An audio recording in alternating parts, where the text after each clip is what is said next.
está no ar.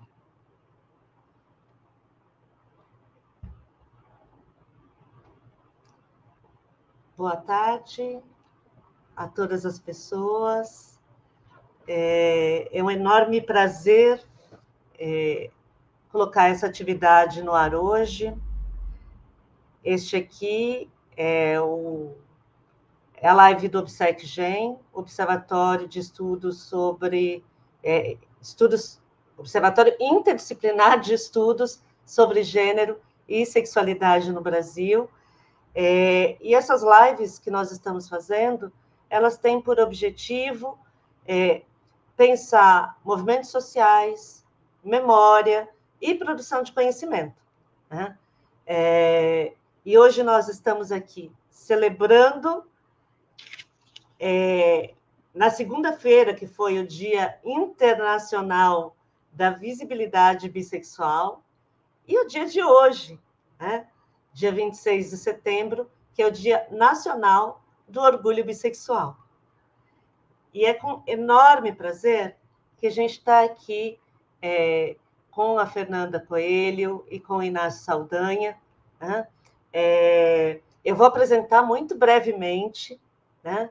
Fernanda e Inácio, e contar um pouquinho qual é a nossa pauta de hoje, né? Falando aqui em bissexualidade e território. Bom,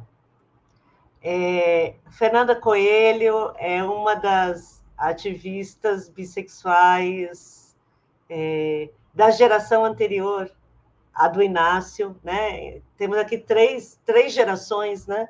Eu de uma primeira geração, Fernanda de uma segunda geração de ativistas bissexuais no Brasil, e Inácio de uma terceira, e Fernanda Coelho é uma das ativistas bissexuais cujo trabalho eu mais admiro, né?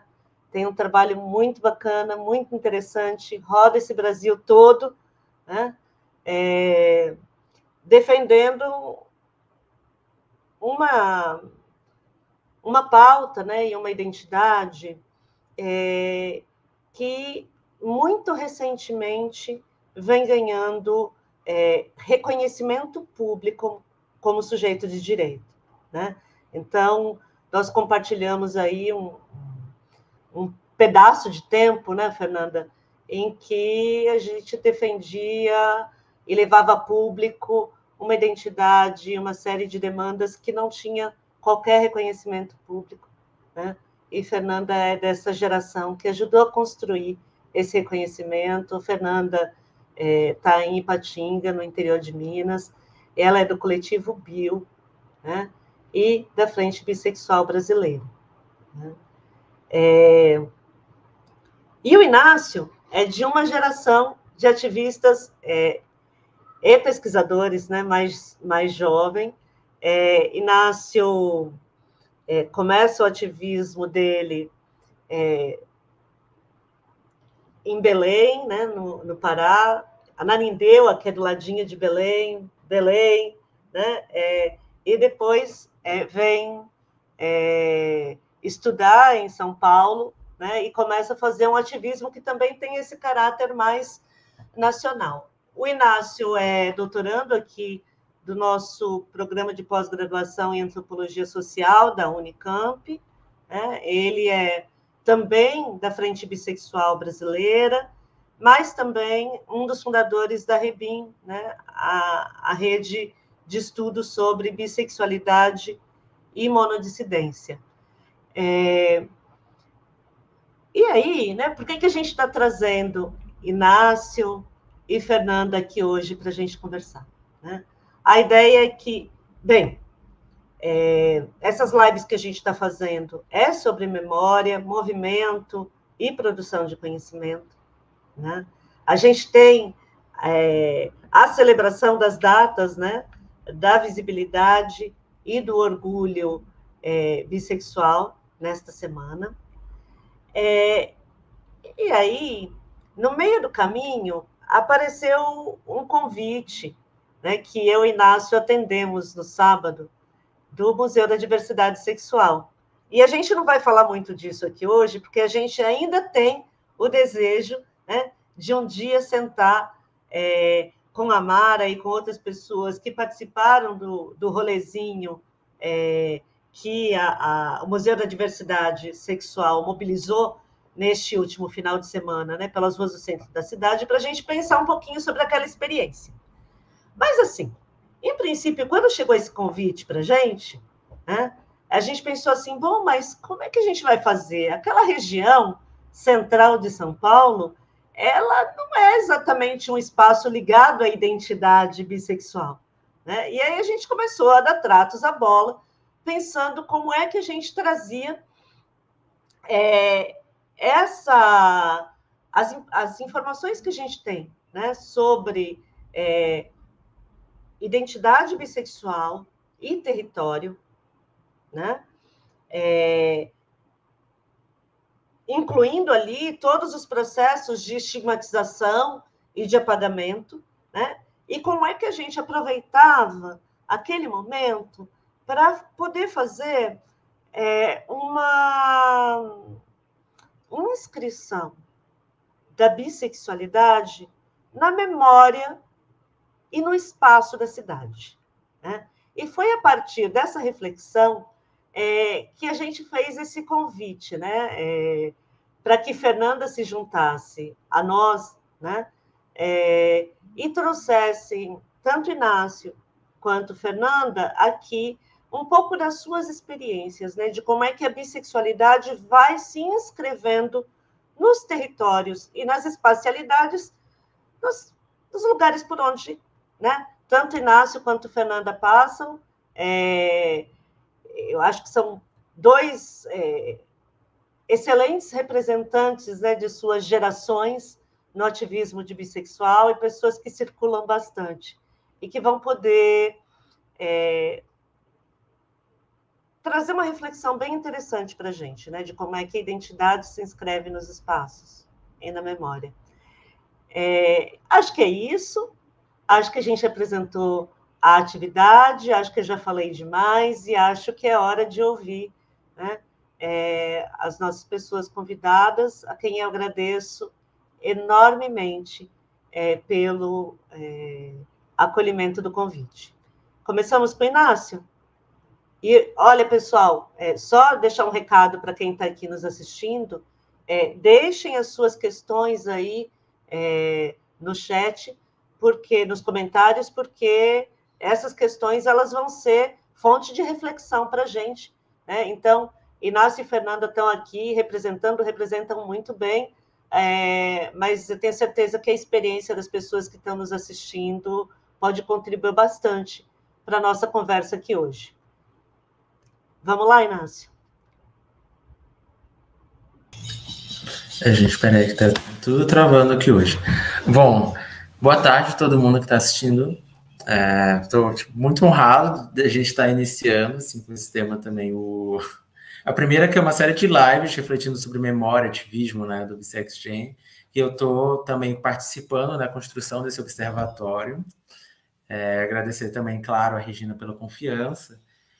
Eu fiquei pensando sobre como é que eu poderia trazer essas questões para cá, desse lugar dúbio, assim, de que está nessas redes que estão fazendo o que a gente pode chamar de ativismo ou pesquisa, e não tem como, às vezes, a gente deixar tudo tão equilibrado. Então, achei que seria mais apropriado, talvez, ou mais seguro nesse caso, puxar um pouco mais para questões que envolvem a produção de conhecimento sobre bissexualidade, e aí colocando em contato com o movimento, com as ações do movimento, e a gente vai pensando um pouco juntos aqui. Então, eu queria trazer algumas reflexões partindo principalmente dessa trajetória de pesquisa ou que envolvem talvez um pouco mais o lado rebim da coisa do que... Então, eu vou deixar mais a frente bissexual brasileira para a Fernanda, embora eu seja da frente também, né? Hoje mesmo a gente estava junto na hora do almoço já, minhas reuniões, né? Essa semana muito corrida, e por isso mesmo eu não pude me organizar para trazer muitas fotos, coisas assim que seriam mais legais para materializar mais a fala. Mas fica para as próximas, né? É bom porque provoca a gente a discutir isso também em outros momentos. Mas, de uma maneira geral, eu acho que a questão toda, pensar bissexualidade, memória, território, passa por um problema básico da discussão sobre bissexualidade, os efeitos, seja teóricos, analíticos, seja políticos, que é sobre como a gente consegue materializar a ideia de bissexualidade.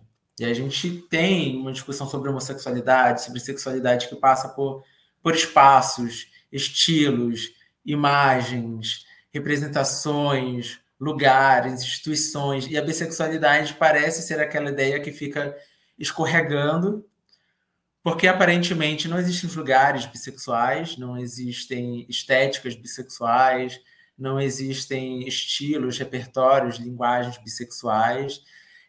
No limite, nem a própria bissexualidade existiria, né? Eu acho que parte do esforço dessa ideia mais ampla de ativismo com a qual a gente pode trabalhar se depara com esse desafio de como a gente consegue colocar a bissexualidade como uma coisa palpável ou pensar talvez mesmo numa experiência bissexual, não é mesmo? E essa questão da materialidade é muito importante nisso. Então, a gente vê já algumas coisas que talvez fiquem muito restritas ao ambiente da internet. Não sei quem está assistindo a gente já ouviu falar da calça dobrada, da manga dobrada, da cadeira, que a pessoa senta em cima da própria perna, o cortezinho Chanel.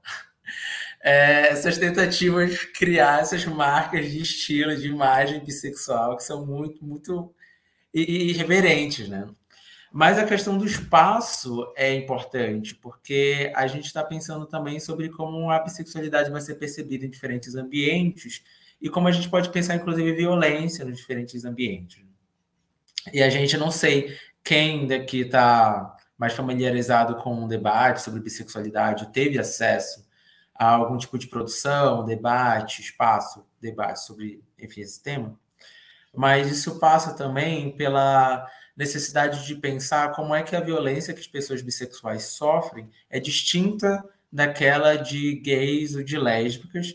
E o primeiro ponto que se coloca sempre é o fato de gays e lésbicas também serem perpetuadores dessas violências, né? A gente falando de violência sexual, assédio moral, em ambiente de trabalho, de acolhimento, em saúde, de lazer e tudo mais. Mas pensando nessa ideia também de que as pessoas bissexuais, a princípio, estariam transitando entre os espaços que seriam de gays e lésbicas e os espaços que seriam heterossexuais. E eu tenho visto em muitas atividades do movimento bissexual esse esforço de criar os espaços em que as pessoas bissexuais se sentem seguras e não vão ser julgadas. E essa não é uma particularidade de uma geração ou outra, mas são experiências, são tecnologias que estão sendo desenvolvidas já há algum tempo, e a gente consegue encontrar paralelos nas atividades que havia nos anos 2000, que a geração da Regina fazia, com o que o B-Sides fez ao longo dos anos 2000, e com o que a gente começa a fazer muito também na internet, e agora, pós-pandemia, está vendo como é que a gente consegue levar para diferentes contextos. E aí eu queria trazer um pouco da minha experiência, partindo do norte do Brasil, de Belém, e que leva à formação dessas redes nacionais, mas para depois a gente voltar também para o norte e pensar esse território da Amazônia, né? Como a gente pode relacionar com esse esforço de materializar a questão da bissexualidade ou não. Bom, como a Regina falou, eu sou de Ananindeua, que é uma cidade do lado de Belém. São cidades conurbadas. Ananindeua é meio que uma parte da periferia de Belém, para quem não conhece tanto essa parte do Pará. E que tem vários problemas com relação à concentração de uma cena cultural, de atividades políticas na capital, em que as pessoas de Ananindeua acabam se deslocando com muita frequência para Belém para participar dessas coisas.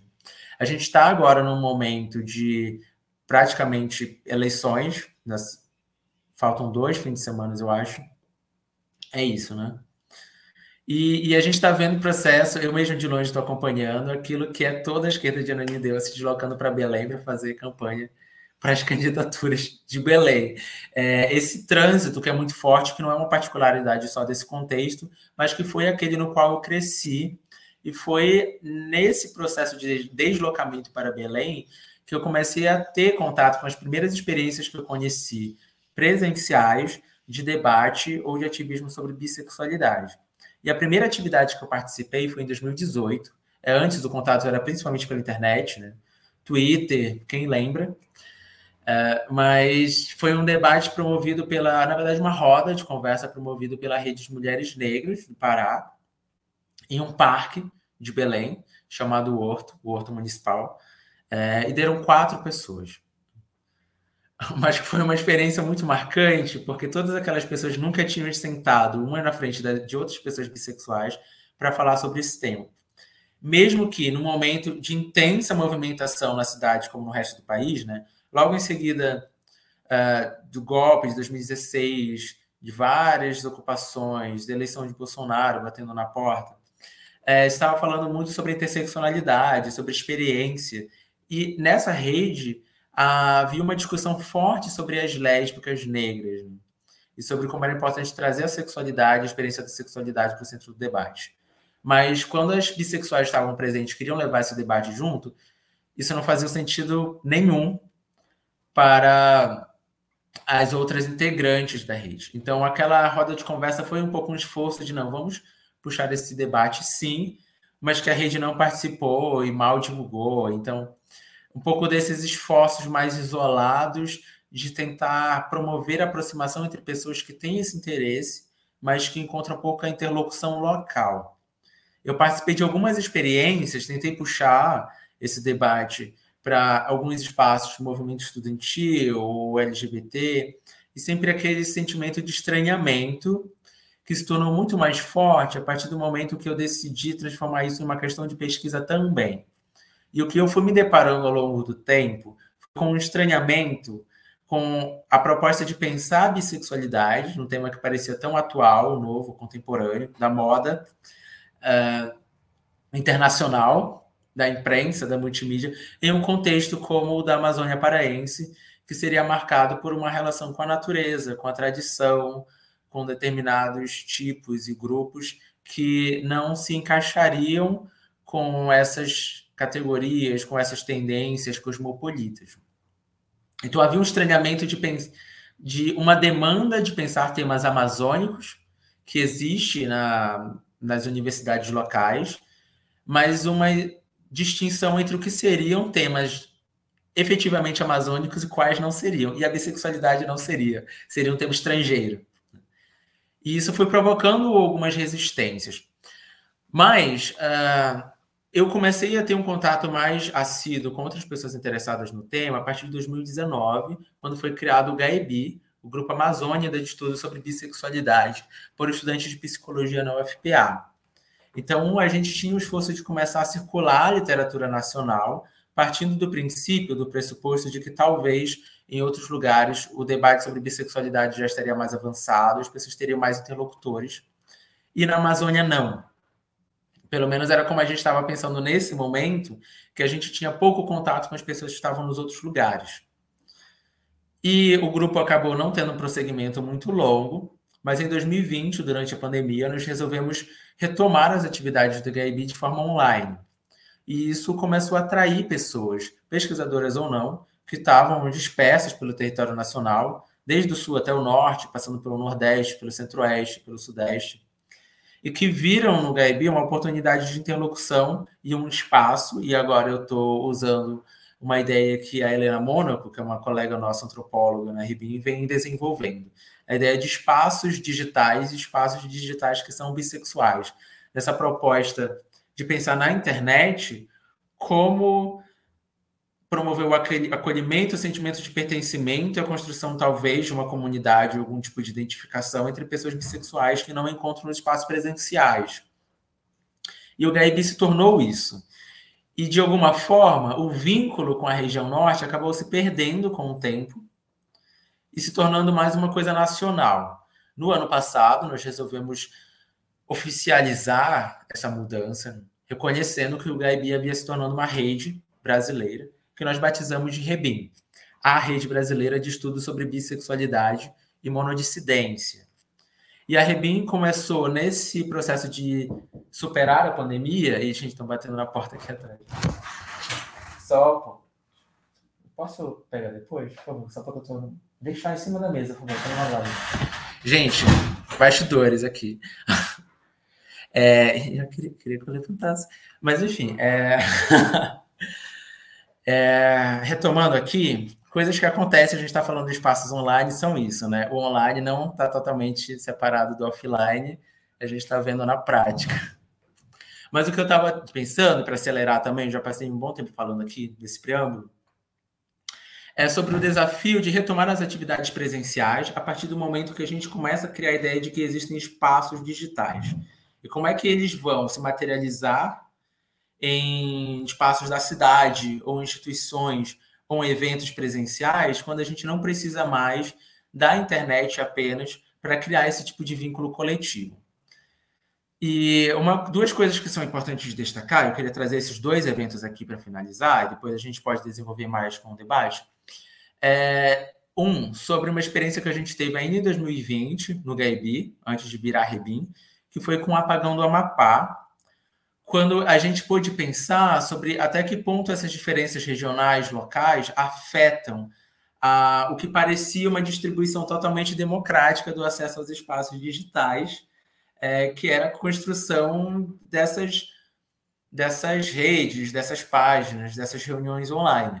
A gente já viu uma coisa que tem sido estranhado agora que a Rebim se tornou uma rede, que é uma rede nacional surgir a partir do norte. De um certo protagonismo, de um certo pioneirismo da Amazônia ou do norte do país em relação partindo da região amazônica, né?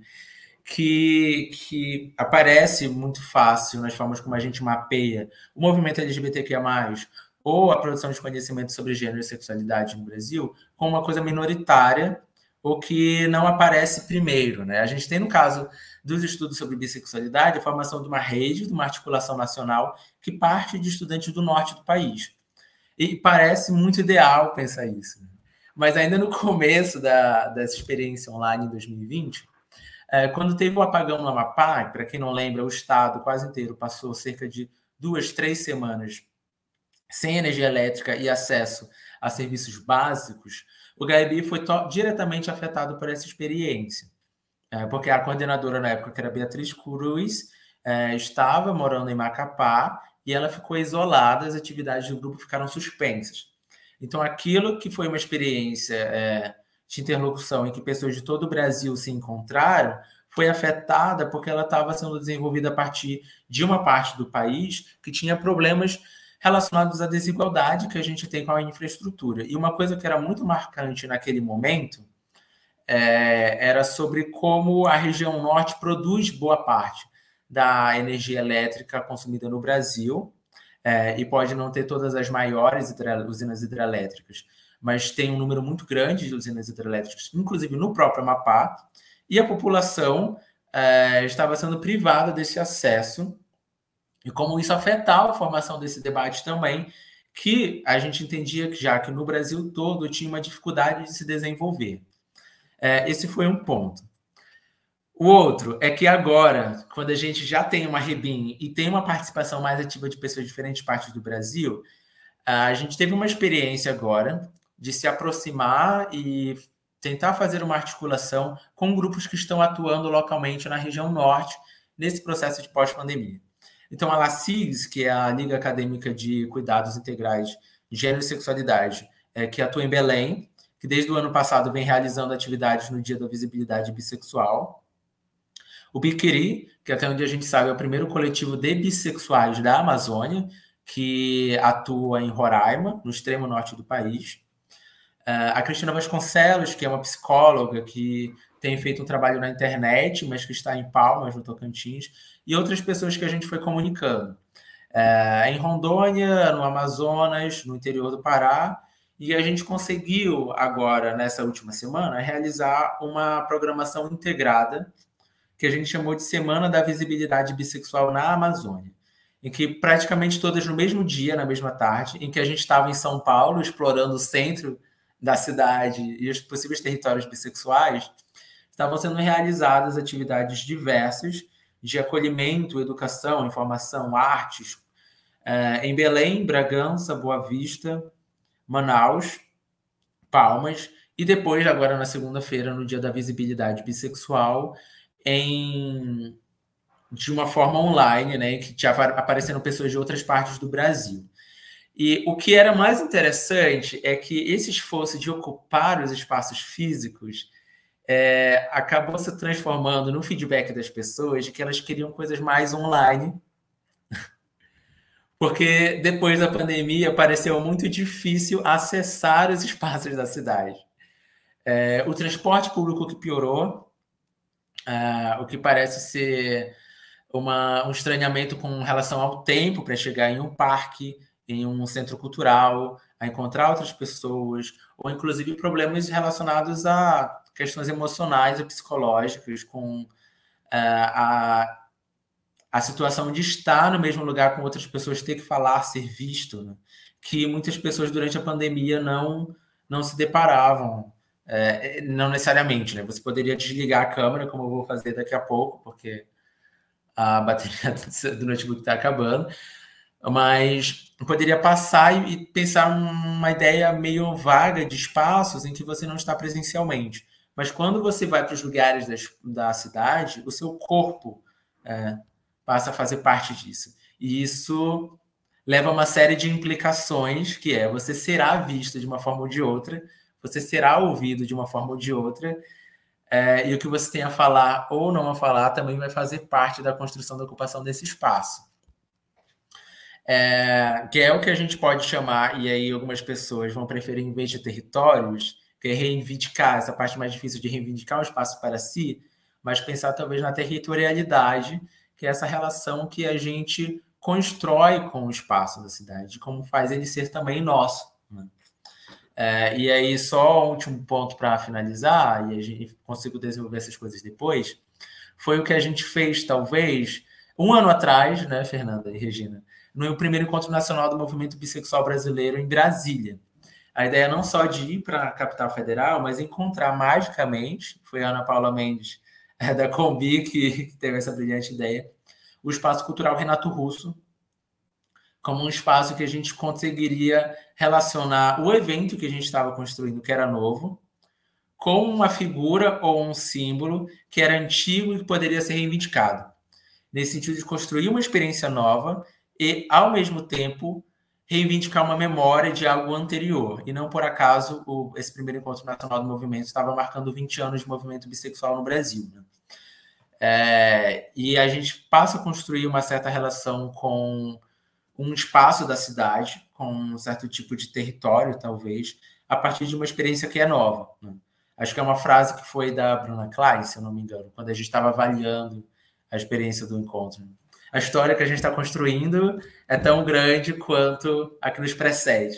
De uma forma ou de outra, passa a fazer sentido dizer que há uma história que nos precede a partir do momento que nós construímos uma narrativa de que existe um passado, né? E essas estratégias de ocupar os espaços na cidade, nas instituições, nos lugares, é parte também de um esforço de dizer que há um passado, né? Que é um processo totalmente criativo, mas que também é totalmente válido, né? Que é muito importante nesse sentido. Bom, falei por 20 minutos já, então acho que a gente pode desenvolver os desdobramentos disso depois. Curioso para ouvir o que a Fernanda tem para dizer também. Muito obrigada, Inácio. Também querendo muito ouvir a Fernanda. Fernanda, a palavra é tua. Vamos lá, gente. É muito bom estar aqui com vocês. Me apresentando novamente, eu sou Fernanda Coelho Carvalho, eu sou de Ipatinga, no Vale do Aço Mineiro. Eu sou militante bissexual feminista cis do coletivo BIO, que é o coletivo de mulheres bissexuais lésbicas, trans e cis. Foi um dos coletivos que ajudou a fundar a Frente Bissexual Brasileira, que eu integro, que a gente integra também. Acho que essa provocação de bissexualidade e território, ela nos pega de diferentes formas, né? A primeira coisa que eu consegui pensar quando a gente começou a falar disso foi rememorar quando a gente fez aqui em Ipatinga um encontro estadual de mulheres lésbicas e bissexuais, e ao final desse encontro teve uma caminhada sapatão que terminou no Parque Ipanema, que é um espaço muito importante aqui da cidade, e algumas companheiras de Belo Horizonte deixaram inscrito em um certo muro desse parque a inscrição Bipatinga, porque pela associação do coletivo Bio e pela força e potência da luta bissexual que a gente fazia, elas já tinham renomeado a cidade de Ipatinga para Bipatinga. Mas embora essa inscrição ainda esteja lá, essa não é uma cidade totalmente segura para pessoas bissexuais como nenhuma outra cidade é. Essa não é uma cidade livre, isenta de bifobia e de apagamentos bissexuais como nenhuma outra cidade é. Mas a partir do momento que a gente caminha e que a gente vai percorrendo esses espaços, a gente vai deixando essas nossas marcas e a gente vai se encontrando também, recontando, construindo esses caminhos. Acho que é importante, como o Inácio faz essa lembrança do surgimento da Rebim, também falar um pouquinho de como se deu a própria construção do coletivo Bio. O Inácio já me pediu para falar da Frente Bissexual Brasileira, né, quando ele inicia sua fala. O coletivo Bio ele surge quando algumas mulheres bissexuais e lésbicas, a gente senta num bar em Ipatinga e a gente começa a falar do incômodo, da falta de visibilidade que a gente tinha na nossa cidade, que já tinha um calendário de paradas LGBT, mas era muito difícil. A nossa inserção política nesses espaços, não existia de fato uma visibilidade para essas existências sapatão. E a partir daí a gente resolve incidir nisso e construir algo. A partir dessas construções que a gente vai iniciando, a gente cria o coletivo Bio em 2013, e no nome do coletivo Bio a gente inverte uma coisa que era muito comum no movimento, que é até hoje, que a gente tem o movimento LGBT e a gente tem algumas segmentações no movimento LGBT. E quando a gente pensa nessas mulheres sapatão, a gente costuma falar de lésbicas, de movimento de lésbicas e mulheres bissexuais. Quando a gente constrói o coletivo Bio, a gente resolve inverter essa ordem e falar que a gente era um coletivo de mulheres bissexuais e lésbicas. Isso não é feito aleatoriamente. Isso é feito porque naquele momento, em 2013, talvez ainda hoje, era muito comum que a bissexualidade ela fosse vista como uma extensão da lesbianidade. Era muito comum que não se respeitasse a identidade política que a gente reivindicava para a gente. E a nossa proposta ali era de uma articulação coletiva, conjunta, de mulheres bissexuais e lésbicas, num espaço de coprotagonismo, não num espaço de hierarquização, não num espaço de bifobia, especificamente, falando de uma forma mais direta, que é o que acontece de uma forma geral.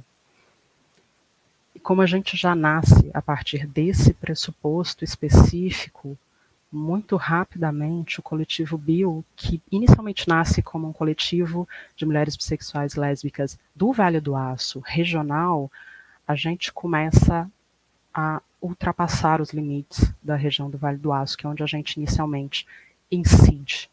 Né? A gente começa em Ipatinga, Coronel Fabriciano, que é uma cidade aqui do lado também, mas de repente a gente já está fazendo uma incidência em outra região, como em Belo Horizonte, e sendo convidado para ações em Brasília, em dado momento, como em 2014, quando a gente participa da oficina de atenção à saúde integral de mulheres lésbicas e bissexuais, que a SPM, que a frente tinha na Coordenadoria Geral da Diversidade, Lourdinha Rodrigues, promove junto ao Ministério da Saúde.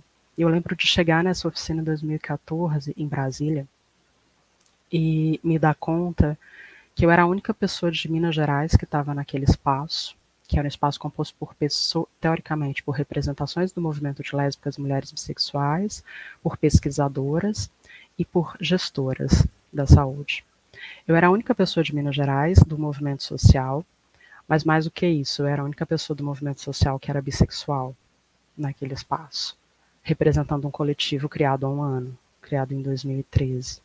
Naquele espaço tinha uma gestora bissexual, que era a Aline Soares Negrindia, que na época ela estava na gestão, atuava na redução de danos. Ela faz uma fala muito potente a partir da sua vivência e das suas percepções enquanto uma pessoa que lidava, que atuava na redução de danos, uma mulher preta, bissexual, e fala também dos caminhos percorridos no movimento LGBT, que eu acho que são muito semelhantes aos caminhos que muita gente que tenta se aproximar do movimento LGBT encontra. A gente vê um B ali naquela sigla e fala, opa, esse lugar ele é para mim também, ele também diz de mim.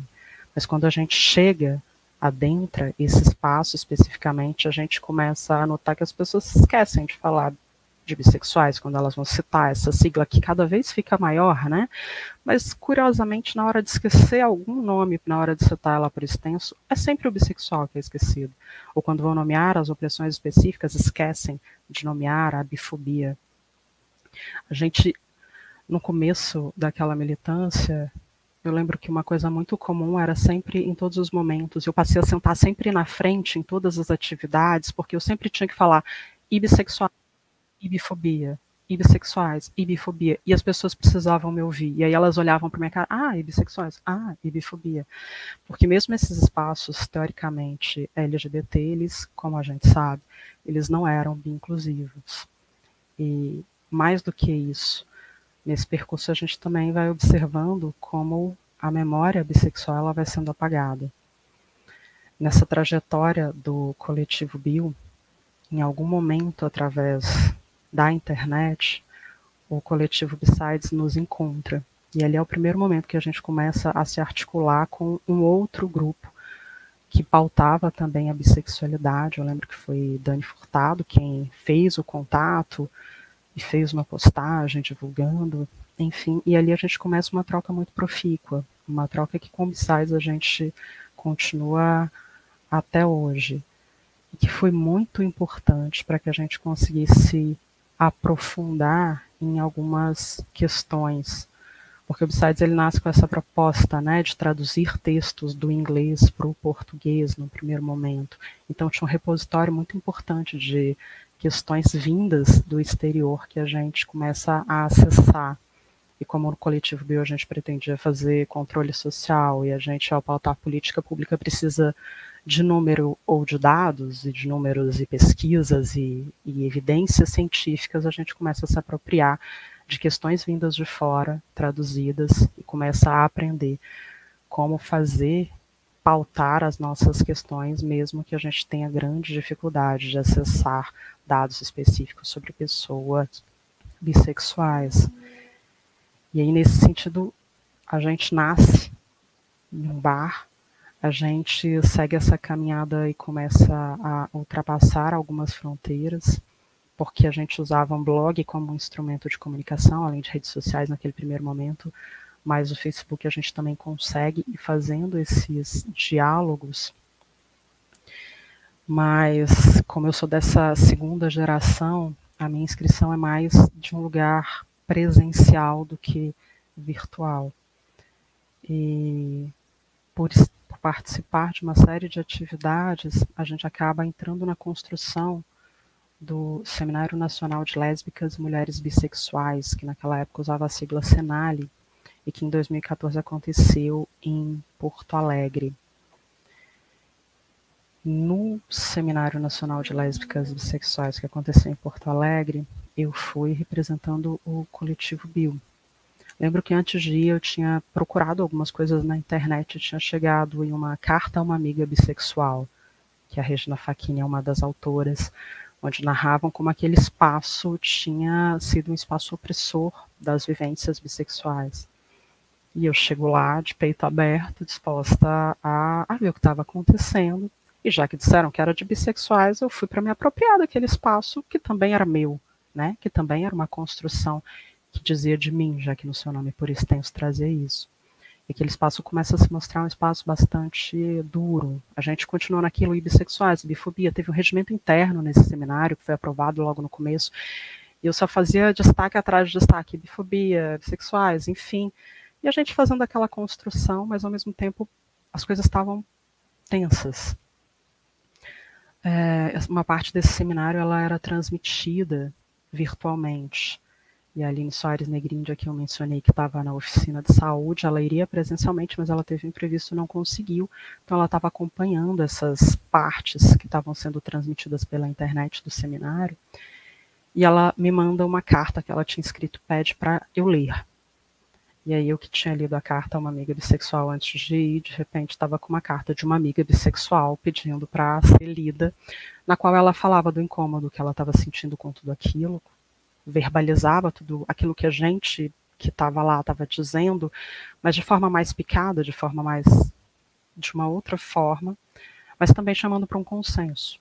Eu leio a carta da Aline, e no final da leitura da carta da Aline, a Silvana Conte, uma militante lésbica, ela vira e fala, não, peraí, gente, a gente não tem que continuar com essa conversa desse jeito, a gente tem que aprofundar isso.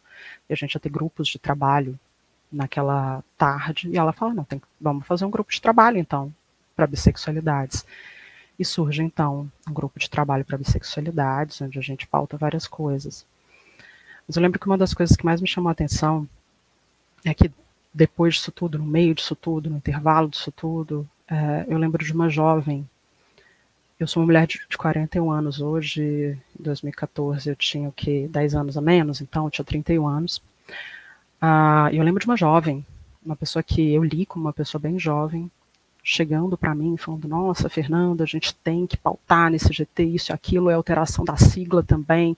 Eu lembro de falar, olha, acho que vai ser difícil alterar essa sigla, mas vamos tentar, vamos fazer. E depois essa mesma jovem, ela chega para mim e diz, mas eu não vou participar do GT com vocês, porque eu não me assumo como bissexual, porque você sabe como é, né? Se eu me assumir na família, vai ter aquela pressão para que eu acabe vivendo um relacionamento com um homem. E se eu me assumir na militância, você sabe como é também, né? Eu lembro do meu choque no primeiro evento nacional que eu fui, de lésbicas e de mulheres bissexuais, ver uma mulher que devia ser pelo menos 10 anos mais nova do que eu, talvez até mais, que estava no espaço de fortalecimento, de empoderamento, que chega para mim, diz que é bissexual, que está interessada em ver mudança, em promover mudança, e dizendo que ela não conseguia estar ali enquanto uma mulher bissexual, que ela não conseguia se assumir desse lugar por não sentir que era seguro. Enfim, a gente faz então esse GT e a gente sugere a alteração da sigla, e hoje esse seminário, o Seminário Nacional de Lésbicas e Mulheres Bissexuais, passou de Senalia a Senalesbi. E esse é um momento que foi muito importante, porque esse seminário, ele é o principal espaço de articulação nacional desse movimento nacional que se intitula de lésbicas e de mulheres bissexuais, que num primeiro momento era só de lésbicas, e a Regina ajudou a colocar aí bissexuais nesse nome aí, possivelmente, né? Talvez ela possa falar um pouco disso.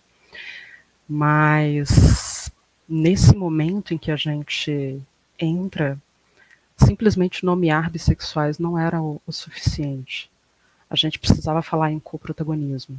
A gente exigia isso. Se é um espaço de lésbicas e mulheres bissexuais, então ele efetivamente tem que ser. E eu acho que é muito desse lugar, do coprotagonismo, de exigir o nosso protagonismo, de falar que representatividade importa, que somos sujeito político, que é uma identidade política e não só uma orientação sexual, não só uma prática sexual, né? E fica cada vez mais evidente como isso vem avançando.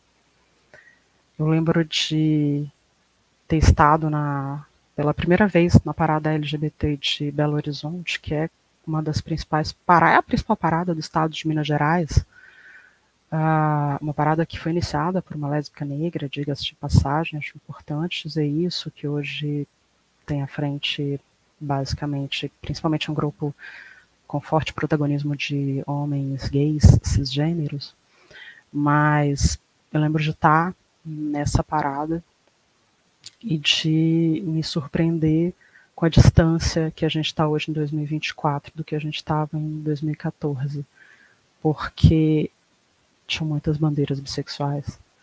Talvez fossem mais bandeiras bissexuais nessa parada de Belo Horizonte de 2024 do que bandeiras do arco-íris. Certamente eram muito mais bandeiras bissexuais do que bandeiras trans e quaisquer outras identidades.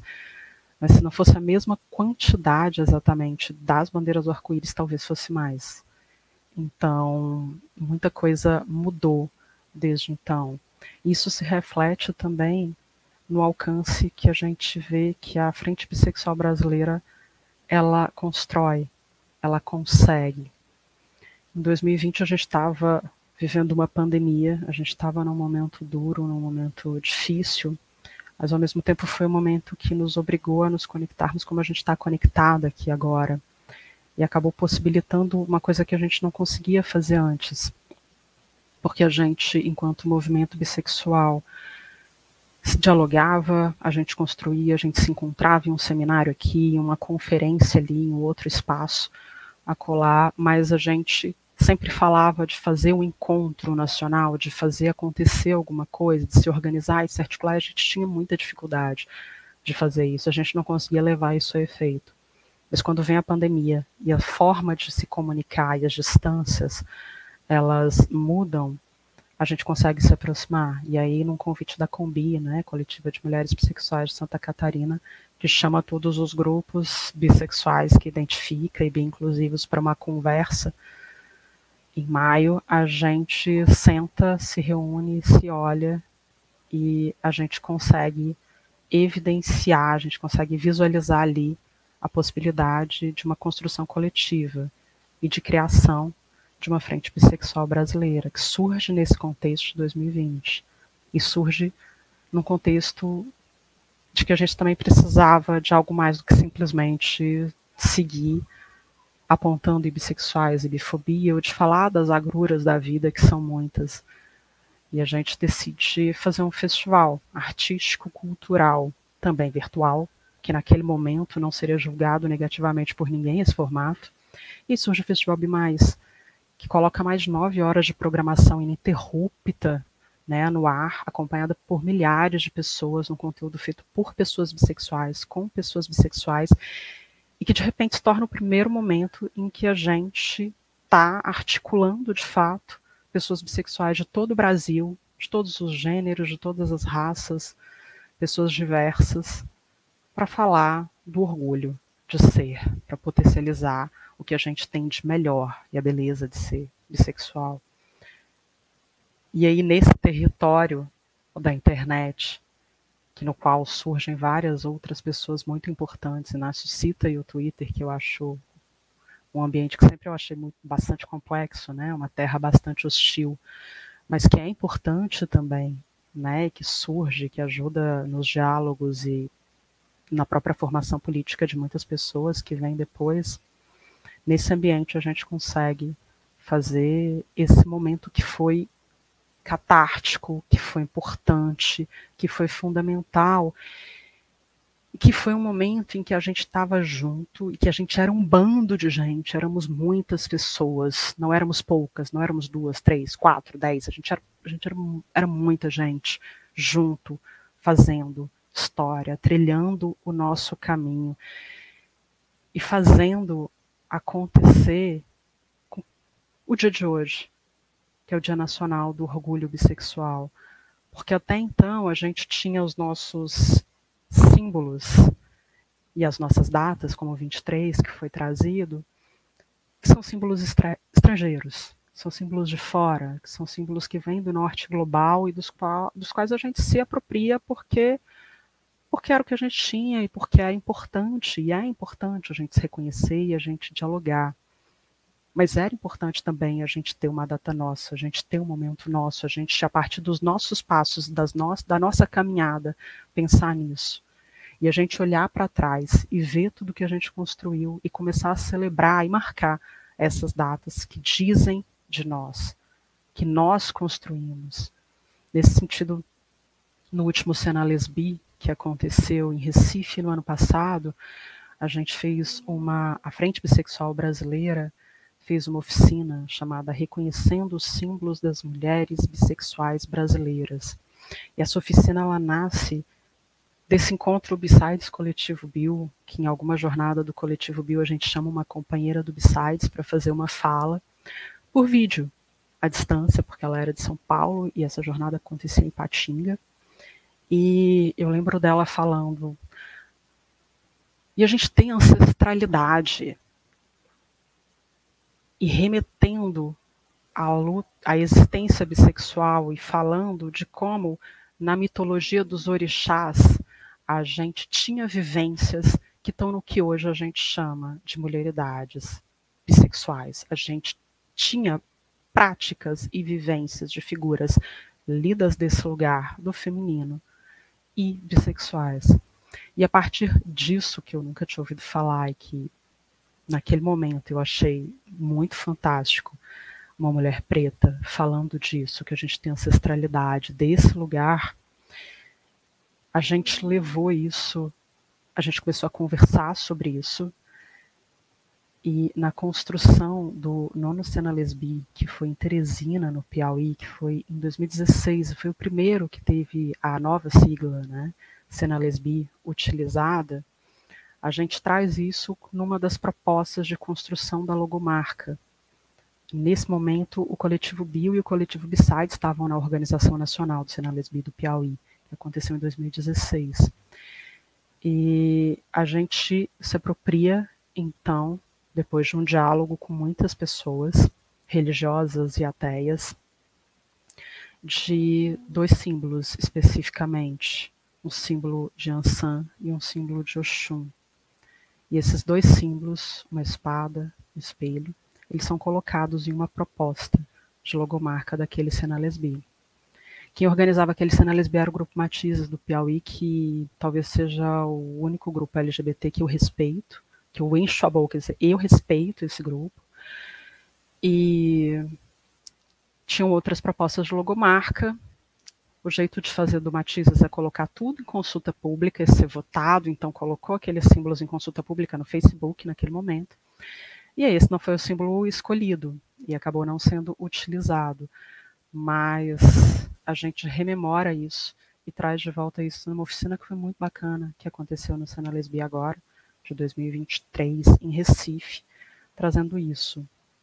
Porque eu acho que é isso, né? É a gente falar do nosso território, das nossas vivências, da nossa ancestralidade. É a gente falar do que diz da nossa cultura, da cultura aqui do sul global, da cultura aqui brasileira, desse chão que a gente pisa. E aí, dessa forma pouco linear, era o que eu tinha para começar essa conversa, Regina, pensando essa ideia de bissexualidades e território, e dizer que como a gente vê avançar, né, esses pontinhos rosa, roxo e azul no mapa à medida que a gente vai trilhando os nossos passos. Como é bonito isso.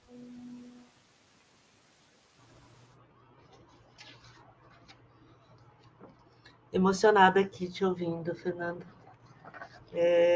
É muito legal, né, a gente ir pensando como é que um sujeito político vai se construindo e vai, ao mesmo tempo, né, emergindo a partir do trabalho de determinadas pessoas ou redes, né, em espaços específicos, vai ganhando, né, essa circulação, digamos assim, nacional, né, e pensando nessas, essa memória sendo construída a partir da circulação, né, dessas pessoas, e a gente está aqui só com duas pessoas que circulam bastante, né, e tem muitas outras mais nesse movimento que circulam e que poderiam fazer um mapa muito maior, né, com muito mais pontos físicos e relacionais, né, nessa rede. É muito bacana, né? E ao mesmo tempo é isso, né? Acho que a gente está num momento em que algumas palavras elas vão ganhando, né, uma certa proeminência. Uma delas, né, é memória. Né? Eu acho que e talvez para poucos movimentos, né, pelo menos na sigla LGBT, a memória seja algo tão fundamental quanto para o movimento, né, de pessoas bissexuais. Eu acho que a gente tem uma trajetória, né, de apagamentos e de muita estigmatização mesmo dentro dos espaços de ativismo, né? Não é à toa que Fernanda diz, bom, esse é um dos poucos grupos LGBT que eu confio, porque os espaços de movimento LGBT, eles foram espaços, e talvez continuem sendo, né? Espaços muito difíceis para as pessoas bissexuais dentro do ativismo, e talvez por isso também, né, o online tenha um papel tão importante, né? Então, nessas trajetórias, né, de ativismo tão marcadas por estigmas e por apagamentos, parece que a memória ganha um lugar de centralidade, né? E também, né, nesse sentido, né, Inácio traz a noção de materialização, né? Então, não só é preciso, como já foi preciso antes, né, afirmar que trata-se de sujeito político, que trata-se de uma demanda por coprotagonismo, porque construímos juntas e juntos e juntos, né, e queremos ser entendidos do ponto de vista do protagonismo dessa mesma maneira, como agora também, né, a gente afirma a memória que nos foi roubada, né, e a necessidade de reconstituir essa memória, aquilo que o apagamento ao longo do tempo nos tirou, e também a necessidade de materializar a presença que foi retirada, né? Então, não à toa a categoria ancestralidade está aqui, né? Não à toa a gente está trazendo essas categorias que não eram mesmo, né,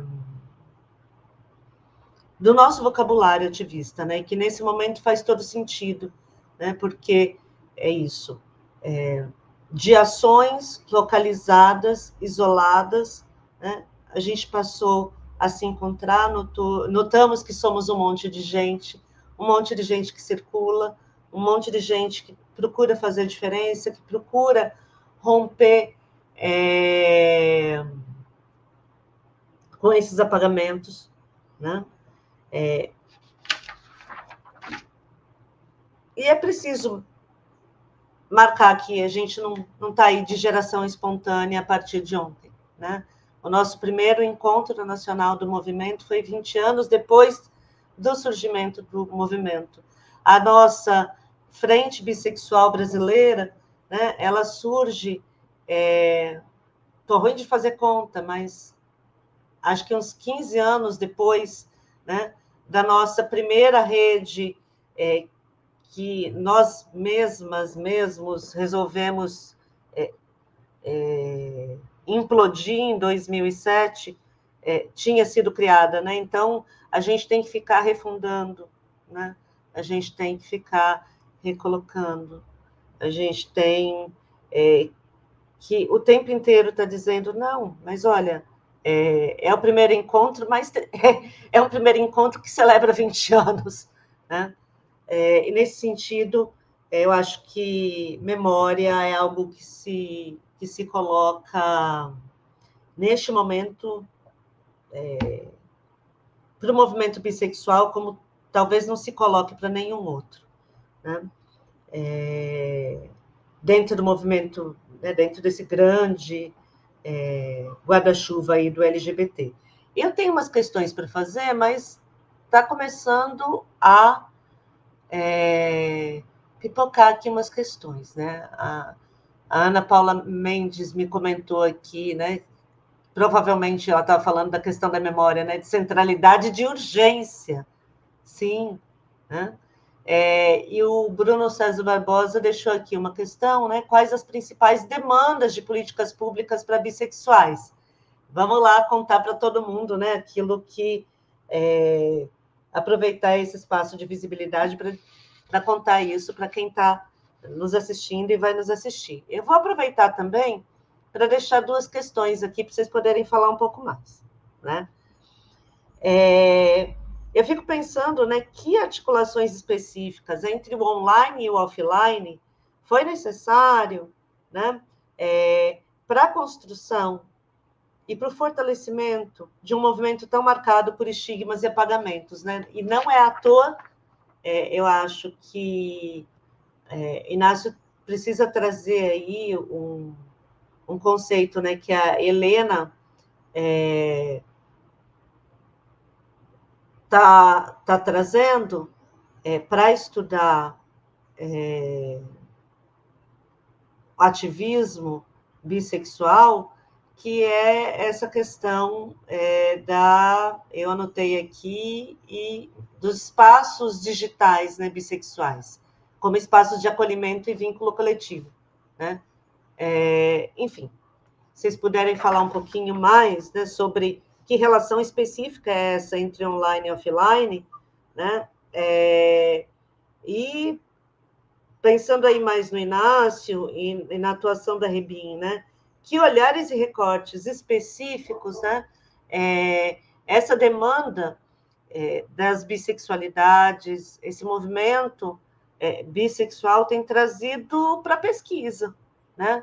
O que afinal de contas, que a gente traz como contribuição a partir desse lugar de produção de conhecimento que é diferente, né? Do lugar de produção de conhecimento que gays, lésbicas e pessoas trans têm trazido, né, para além da questão da bissexualidade, que também perpassa, claro, a vida de uma boa parte das pessoas trans, né? Acho que a gente tem aí um pouco de material para vocês falarem um pouco mais.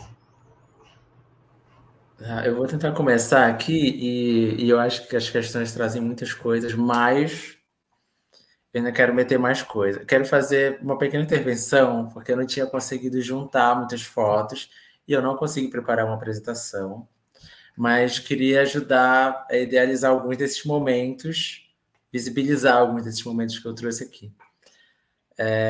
Agora vai. E essa vai especialmente para a Fernanda Coelho, pensando quando a gente pensa a criação da Frente Bissexual Brasileira de forma online durante a pandemia em 2020, e onde as pessoas estavam, né? Quando elas estavam todas se encontrando na formação dessa rede nacional.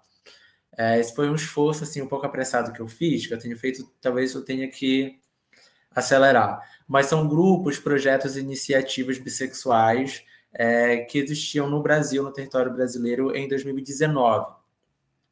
Logo, imediatamente antes da pandemia, né? A gente sabe que na pandemia teve coisa que acabou, que começou, né? Enfim, não é uma coisa linear. Mas a gente tem essa dispersão e a gente nota, inclusive, uma certa participação, grupos, né? No norte e no nordeste, inclusive, como tem no sul, no sudeste. E coisas, enfim, não dá para contar a história de tudo, tá, gente? Então, grupos que antes eram mais sobre lésbicas, e aí tem o reconhecimento das bissexuais, ou grupos de estudos, ou coisas que atuavam mais na internet mesmo, ou que tinham uma atuação local. Enfim, essa ideia de dispersão pelo território nacional e como cada uma dessas iniciativas tem uma relação com os locais de referência, que às vezes já são espaços de referência do movimento LGBT que é mais local, ou às vezes são locais que passam a se tornar referência quando se procura outros lugares para ocupar também, né?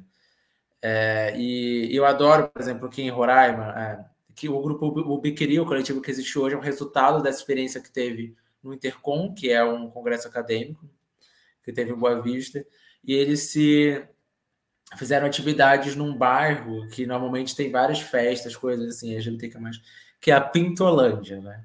Eu adoro esse nome, pensando também como o nome, o humor faz parte da relação que a gente constitui com os pais. Mas eu trouxe algumas fotos aqui sobre uma coisa que a gente aproveitou para fazer no primeiro encontro nacional do movimento bissexual brasileiro, que foi a exposição fotográfica Memória Bissexual no Brasil, que eu posso dizer que eu fui o curador, mas, na verdade, é o resultado de um trabalho coletivo de catalogação, de reunião, que já estava sendo feito desde antes da existência da Frente Bissexual Brasileira por outros grupos, coisas que já tinham sido armazenadas, inclusive, desde o Espaço B. E a gente aproveitou esse momento de ocupar um espaço na capital federal, por onde passaram artistas, ativistas, comunicadores, parlamentares, membros de conselho, representantes do governo, para meio que trazer esse panorama um pouco da construção de uma memória com o que a gente consegue relacionar a história do movimento bissexual no Brasil, né? E aí tem algumas fotos que a gente tem das pessoas, tipo, nossa, a Ana Carolina, o Jornal Bis, esse tipo de referência que a gente vai conectando e que eles pareciam muito dispersos. E uma coisa que era muito interessante, inclusive, nesse momento da abertura, do lançamento da exposição, que passou uma semana no Espaço Cultural Renato Russo, era das pessoas se encontrando no mesmo espaço.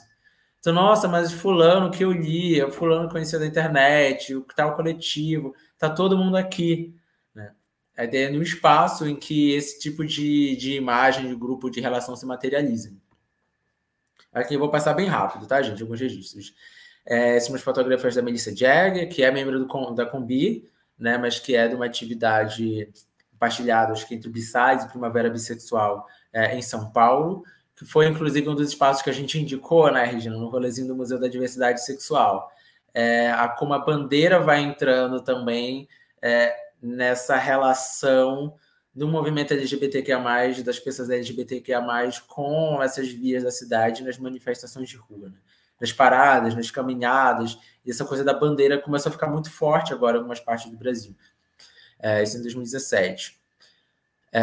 Isso foi em Curitiba, né? Esse outdoor que foi pregado, com a gente tem alguns registros, que fazia referência à ideia da ponte bissexual. Algumas fotos aqui, tinha um cartaz da exposição também. O Nick, nosso querido Nick, que está na equipe do Observatório, que estava nesse dia, acho que sou eu, ali na esquerda, e a Helena Mônaco, que a gente comentou aqui, tudo se conecta na direita. Algumas pessoas do MST, de partidos, estavam acompanhando também, aproveitando para discutir, conversar. Isso aqui que é muito interessante, que é a Beatriz Cruz e eu, coordenadores do GAIBI em 2021, acho, num dos protestos contra o Jair Bolsonaro, né, do governo Bolsonaro, em que as manifestações começaram a ser tomadas de todas as bandeiras possíveis, e tinham muitas bandeiras LGBTQIA+, e, de alguma forma, essa relação em rede começou a provocar uma coisa, fulano apareceu com uma bandeira bi, por que não? Será que não tem nada a ver? Tipo, a gente está lá, né? E isso criava uns episódios muito estranhos, que eram as pessoas pedindo para tirar foto com a gente, dizendo eu nunca tinha visto ninguém com uma bandeira bissexual no protesto. E nesse dia tinha gente no Rio Grande do Sul, no Pará, no Rio Grande do Norte, em Minas Gerais, em diferentes partes do Brasil, essa dispersão meio recente dessa prática de levar a bandeira bissexual para qualquer tipo de manifestação política, que é muito importante também. Isso aqui é no fim do Encontro Nacional do Movimento Bissexual Brasileiro, pouco antes da gente ir para uma das últimas atividades, já de noite. Tinham pessoas que não apareceram, mas aí a gente observa também gente do norte, do sul, da cidade, do interior, indígenas, brancas, negras, com deficiência, se bem que eu acho que o Manu do Vale PCD acabou cortado dessa foto. Mas, enfim, tinha uma participação muito variada, assim. As pessoas, nesse momento, dá para ter uma noção, pelo menos, de uma captura, né?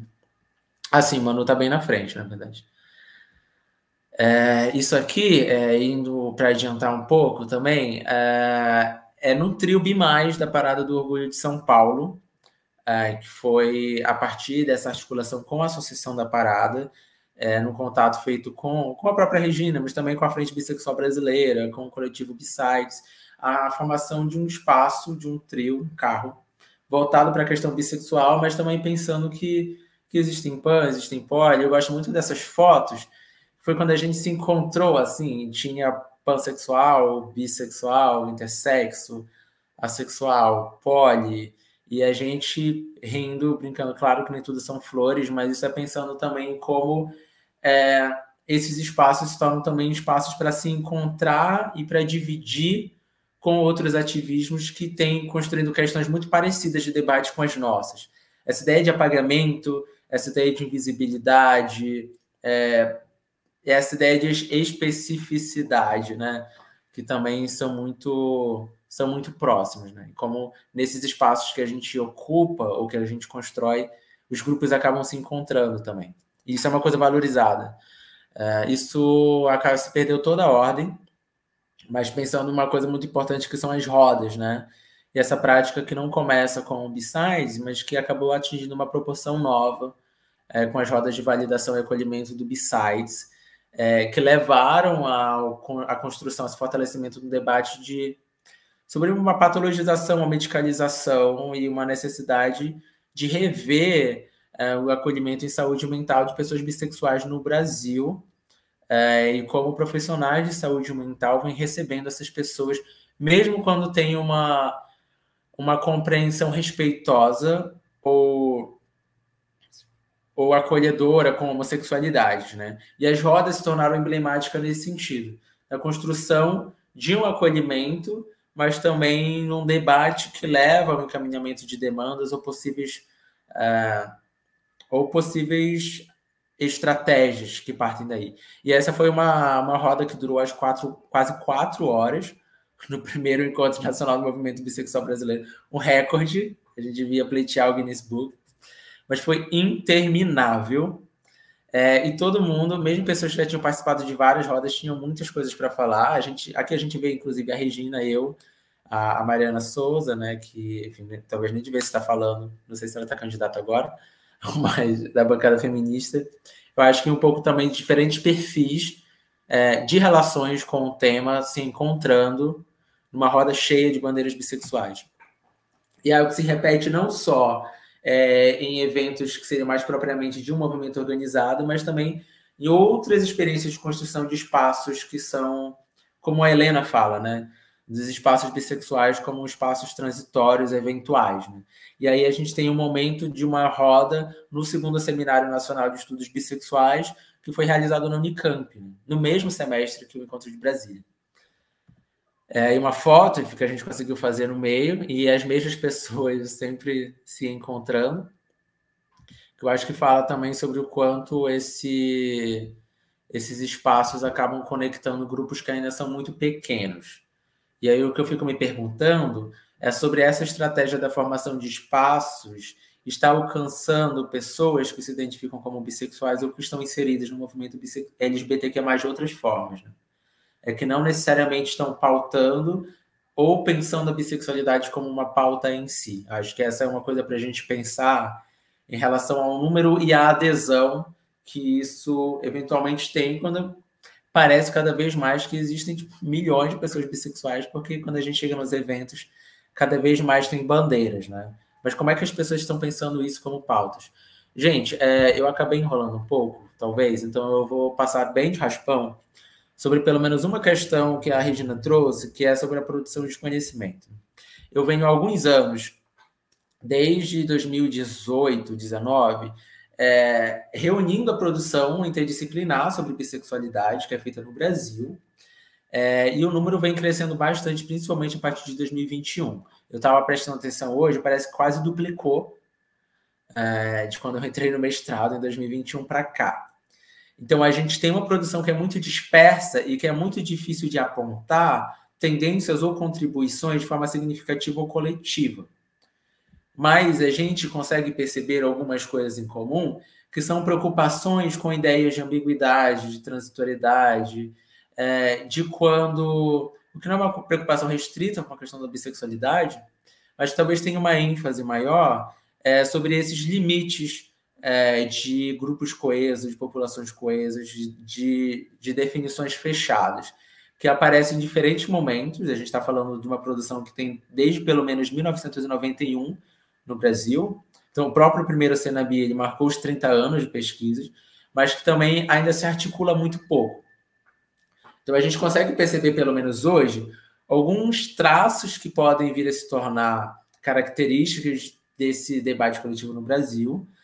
Eu chutaria, nesse momento, a forma como as pessoas não binárias vêm participando, bem recentemente, trazendo uma preocupação com a relação entre sexualidade e gênero, tipo, identidade de gênero e orientação sexual, de uma forma que talvez não apareça tanto. Eu estou falando, por exemplo, da sexualidade de pessoas trans, que aparece muito pouco no debate de uma forma geral, mas que parece estar se tornando uma preocupação cada vez mais marcante para as pessoas que estão se propondo a estudar bissexualidade.